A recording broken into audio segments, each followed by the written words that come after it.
current society, especially in this country, understands the magnitude of some of the words that are being used and used in such a light or Yeah. casual way. Those accusations for a lot of people and a lot of families meant uh, ultimately death.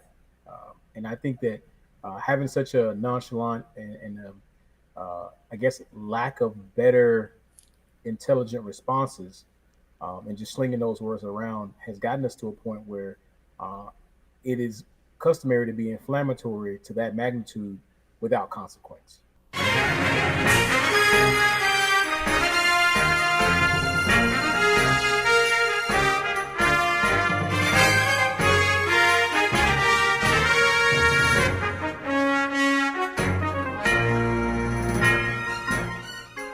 Welcome to Third Side Convo with your host, Bob Phipps. Today, we have a special battle edition. Starting off with Don the Baseball Bat Thomas. And featuring, in the other corner, Eddie, I Got a Golf Club, Clark. And now, your host, Bob Phipps. Hey, y'all, thanks for sitting in tonight. Now, this week, we've got a special show. We got two people that are ready to talk a little bit about Charlie Kirk. Not because we're obsessed with the man, but because his words and death have left a vacuum some people are racing to fill. We're going to go deeper, not just what he said, but how his legacy is shaping discourse, institutions, and movements now. We've got two new voices, but we've got the same rule. Please, labels only after evidence. We're going to ask each of you, was he a Nazi? Was he a racist? Is he an extremist? And then we're going to test the best defensives, okay? And we're going to force, we're going to basically try to keep it sharp. We're going to keep it fair. So let's just begin with the opening question. Don, was Charlie Kirk a Nazi? Is he a Nazi? No way. Hey, Okay. I'm going to say there's no way. Okay, that's good. That's all I need. Just so we Right. got a yes, no. Then we'll let you go on a little bit. Eddie, what about that? Was he a Nazi? All right. Okay, now, was he extreme in his views? Don. Yeah. I mean, in part of his Okay. speech, he So, was. yeah, he was extreme. All right, Yes. Eddie, what about you? Was he extreme? No, Okay, there we go. Now, was he a racist? That's probably the bigger issue. Don, do you think that Charlie Kirk's a racist? No. That's interesting. Eddie? definitely not. Okay, so we did a show last week, and most every what's interesting about Uber Discourse and Third Side Convo is we only have 20 or so minutes to talk about a subject. It isn't enough to flesh it out. We felt we left it a little short last week, so that's why we're back again. So what I'd like you to do now is, but Don, you have heard statements that he made that people do consider racist, right? Right. Well, I said this before, and I say this again. A lot of people in this country are not racist. They say racist things, and that may racist, but that doesn't make them necessarily racist. Like even who, I don't want to mention names, but we do have a prejudice thing in this country. People are prejudiced to certain things like that. A real racist will not, we will not even see a real racist. A real racist will not, like Charlie Kirk touches black people, hands black people, knows black people. A real racist will not be around. You will never see him touch or be around anybody other than his race. Those are real racists, and they're behind the scenes. You don't even see them. So real racism people, such as Nazis, there is no real Nazis in this country because the Nazis we had in the country back then, they were ruthless. We got people with idea of Nazism, but we don't have those real Nazis like they had back in the 40s and stuff like that, because those people were ruthless. So we got people with Nazi ideas. Doesn't make them a Nazi. That's the problem in this country. We label people because they may say stuff, but once you do say something racist, you got to own up to it or apologize for it. Not to say that you're a racist, but say, hey, look, man, what I said, that might be racist. And that's our problem, what we have with some of our leaders today. They do the stuff, but they don't own up to what they said and apologize to, hey, man, I might have offended you, whatever. And instead of just keep going and doubling down, look and see what you're saying. Does that affect other people? And And this is the problem that we have in our leadership now. They're affecting other people. Wow. Hey, with their Don, talk. Don, you should be the moderator. I mean, the comments like that are hit at the heart of what Uber Discourse is all about. And you know what's funny is, and I'll tell you, we had a couple of people not be able to be on the show because they almost needed a break from it because of the way the country's getting right now. But I love it, the fact that we've got both of y'all out here willing to talk about a subject that is a very sensitive subject. Eddie, what do you think about what Don said about the concept of racist and how it's thrown out there? I think it's I would just like to say it's a fresh perspective considering today's climate. I believe that we agree on certain points for sure. I don't think current society, especially in this country, understands the magnitude of some of the words that are being used and used in such a light or casual way. Those accusations for a lot of people and a lot of families meant ultimately death. And I think that having such a nonchalant and I guess lack of better intelligent responses and just slinging those words around has gotten us to a point where it is customary to be inflammatory to that magnitude without consequence. And the consequence, I don't think should be one that's, imprisonment or anything like that. Yeah. But I think there's social and moral consequences that aren't being applied. And I think that has contributed to some of the social rot that we're in now. And I'd like to see change. Don, you'd like to add to that? Yeah.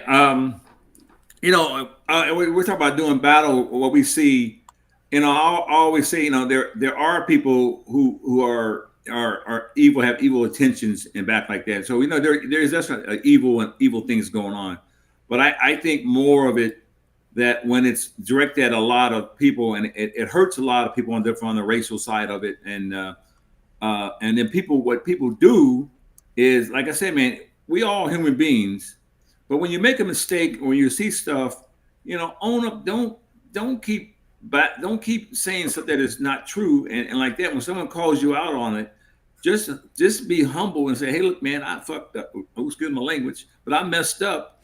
And reject. I didn't say a politician. I said that word. Yeah, but and this is the part that bothers me the most. That we were headed to this country like the AI and everything else, and we're like this, and people, we got to start moving forward.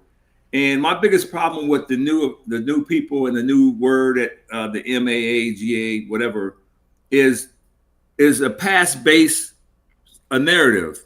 We cannot go back to the 1920s and the 30s and the 40s and the 50s and the 60s. We got to start looking forward. So we got to include in everybody. Stop with the division and stop with this stuff. We're making people wrong because of the color of their skin, because of their religion, like that. That's the problem, and that's what Martin Luther King had in vision, like everybody working together. But we got people want to go back to the division, and that's the problem for me. Who are those people though? Who do you feel like those people are? Like, you can say people, but who exactly are they? I can't hear you. So who are these people that you're referring to? Well, I'm referring to the policies that the administration has right now. I look at visual. Right now, we had, say, for example, 800,000 jobs lost since 2025 since this administration. I ain't got no problem with losing jobs, but I got a problem when 350,000 are Black people and 300,000 are Latino, and there's only 200,000. So and we don't even make half the population of the thing. So that's a problem. And why is that so? Because it has to be targeted. Okay, let him answer. I got to unpack a little bit at a time. So the first number you gave, that's based on what starting point? Like what number was it before, when, and where did those jobs go?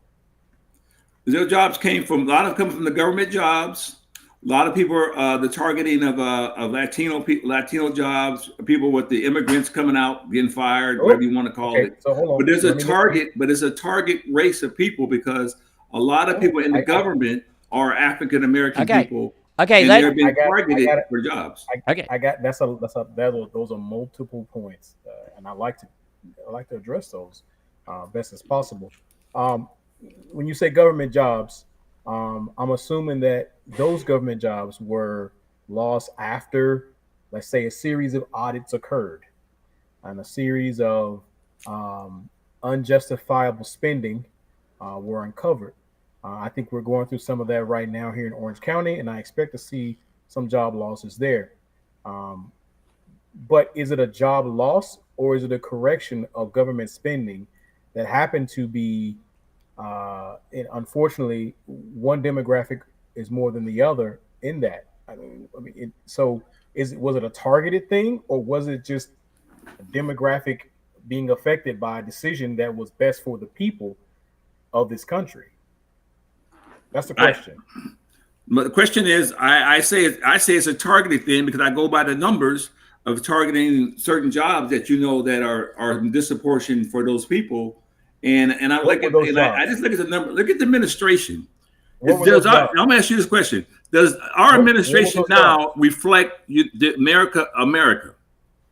What were those jobs? These are, they're government jobs. They're sector jobs and all this stuff. So a lot inside the government, there's a lot of professional Black women are in the government jobs, and a lot of women like Head Start, Department of Education, all these areas where a lot of minorities are the ones who got cut, and that's a problem for me. They're not cutting Lockheed Martin jobs. They're not cutting up in the higher sector jobs, but they're cutting in the low sector jobs, most of the money is spent in the Department of Defense. Okay, hold on. Lockheed Martin's on us, and so Don, you made the point. Let him go back, and then we'll be taking our first break. So go on and answer now. So by your implications, all the jobs that are not being targeted are high professional jobs that people of color are not in. Yes. I beg to differ on that. We'll name them. Let me give you a little bit of background, a little bit of information. So, I come from a city that is a Department of Defense, NASA, Facebook has a server island there. FBI just moved their headquarters there, and most of your aerospace contractors are there, and the majority of their employees are people of color. The city itself is a city of color. In addition to that, you are implying that anytime a lower end job is cut or a lower end sector is cut, it's a targeted approach to getting rid of people of color. When in fact, I think it's the exact opposite.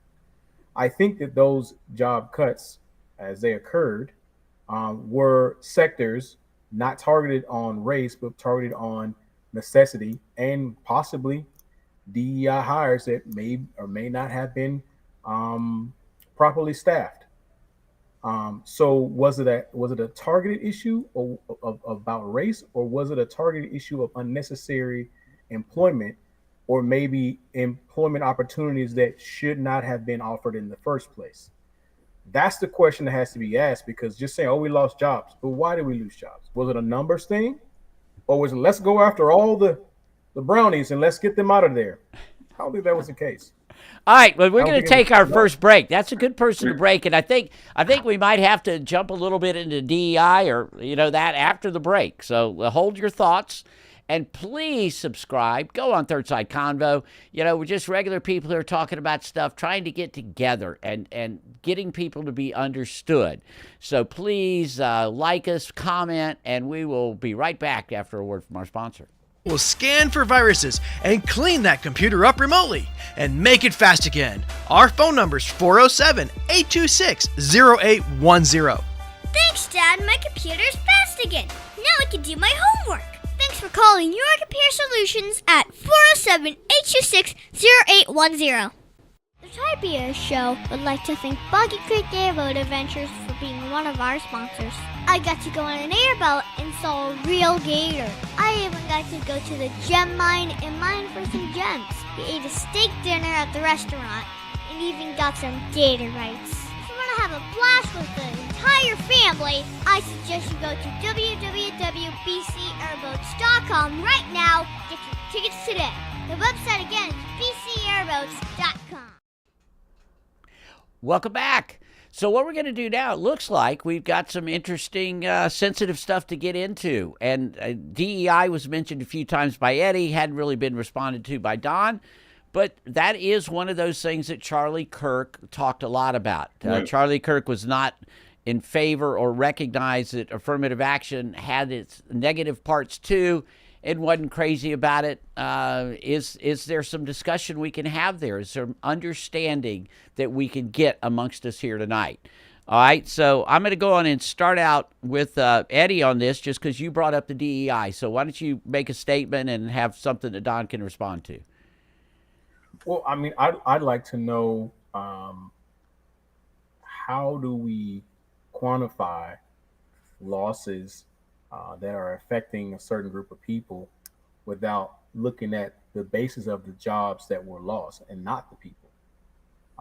So I think we've come across tracks that say that there were a lot of opportunities that were created to stimulate certain demographic groups or certain communities to help, and I will say that that's on the surface, it's a notable attempt, but when you are looking at what kind of jobs were affected by whatever phenomenon politically that you think of has occurred, is all the data there?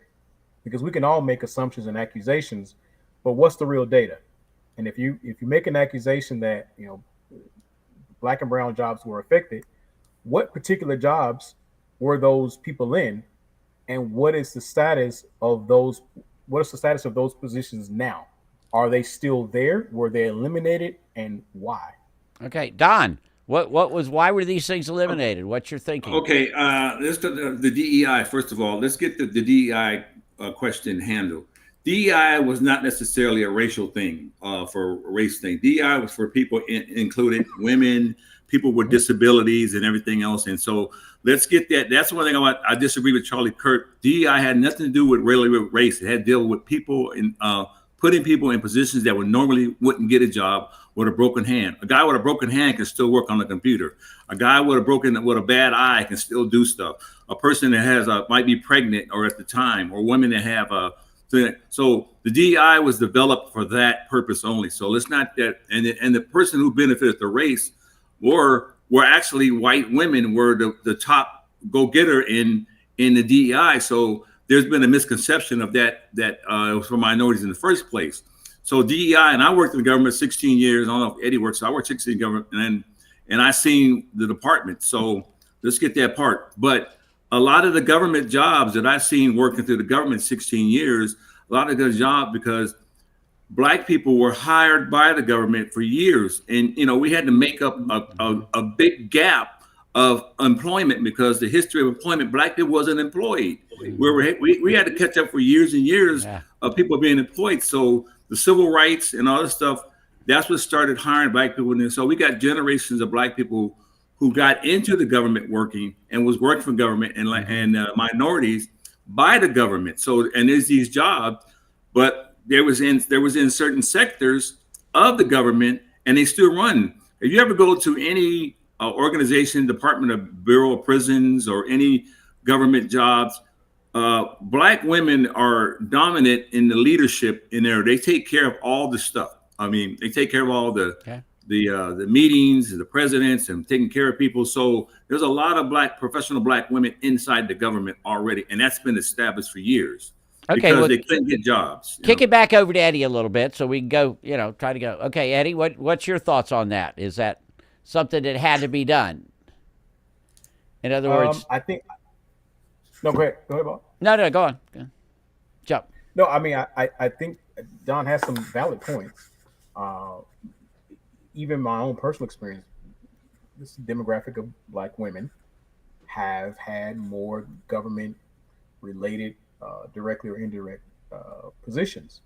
I think what has occurred is that for a long time, this is going to be a very unpopular opinion, for quite a while, certain groups of people have been allowed to behave a certain way that that may have frightened employers or frightened backlash of some sort because they were not getting support from local officials or whoever. And then when the tide changed and they found out, or the perception was different about the support that they would get for not allowing certain behavior to occur, I think that they felt empowered enough then to make changes that they probably have been wanting to make for quite a while. After certain things that occurred leadership wise, I think certain demographics felt over empowered, and that came to a halt. So if it were me in that situation and I feared some kind of negative impact on my company for doing so, I would probably pause myself and wait for an opportunity like this to make that move without fear of that negative backlash. Yeah. Well, just this is the part with Charlie Kirk where I say he's misspoken, or he got where he got in trouble of saying that like black women are inferior in mindset like that. So not necessarily. He did a lot of misspeaking that he didn't have facts on, like the numbers of the people being in prison or something like that. And people do that all the time. So everybody gets in trouble when you're speaking in public and you're speaking to a broader, and then you're going to create a narrative, and people are going to make up stuff. The more you speak, the more you get out there. So I'm going to give him his props for getting out there and speaking. But you have to be accurate when you're doing stuff, when you're speaking to a large audience, because people are going to make up shit anyway. And then the thing about black women right now, if you look in the professional black women stuff, 300,000. There've been like more black women has been targeted, and I know why. But you start from the top, because there's a certain person who don't respect, and it's throughout this administration. They don't respect the business of powerful black women, and I can go by the history of, because their target list is Oprah Winfrey, Michelle Obama, Tanji Brown, all these powerful women that done stuff.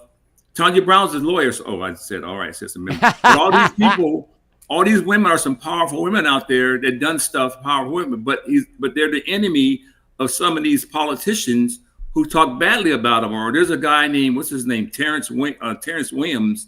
He has a website, and he just trashes any black woman. He just trashes them like they're nothing, and don't give him kind of kudos.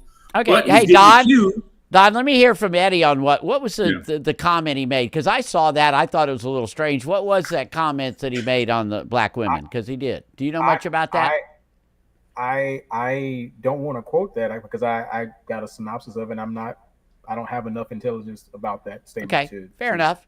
To defend it, but I would refer that back to Don, because he made a statement about it to explain what that statement was. Yeah, well, the statement was that they don't lack the brain power of most professional women. A lot of black women don't lack the brain power and having been that professional. So it was around that statement, and he made that statement a broadly statement, and a lot of times where people take it. So when you do that, when you say that, anybody without any political or background, and I've been in politics for a long time, so I talk with Bob about this all the time, but I can hear it differently than most Americans hear it, or most people hear it, because I know about politics, and I've been in politics. You have to look behind whatever they're saying. It's always something behind the scenes. So as Charlie Kirk, like any other leader from a different race, he says stuff that might infuriate other people, and if you don't clean it up, it's going to linger out there, and that's the problem. Charlie Kirk didn't clean up his statements fully that other people to understand, and just left it out there. Yeah.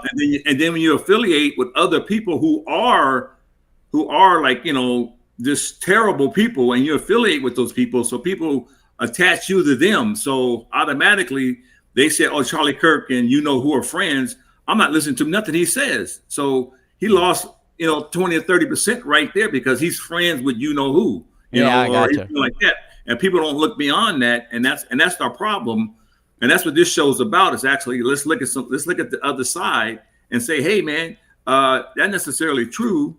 Let's look at the other side. So now, and I do comedy, so I get a chance to see. I have to be very careful what I say, or listen to what the audience is doing, and I might make a joke. Got it. All right, Don, we got to take our next break. Gotta Okay, because that's all right. No. Listen, we only got two people on, one person on each side. We gave them more time, but we're getting somewhere, okay? Because, again, Don believes in this show, believes in talking, and that's what it's all about. So please check us out. Please comment and go on there, and you can subscribe on Third Side Convo on YouTube.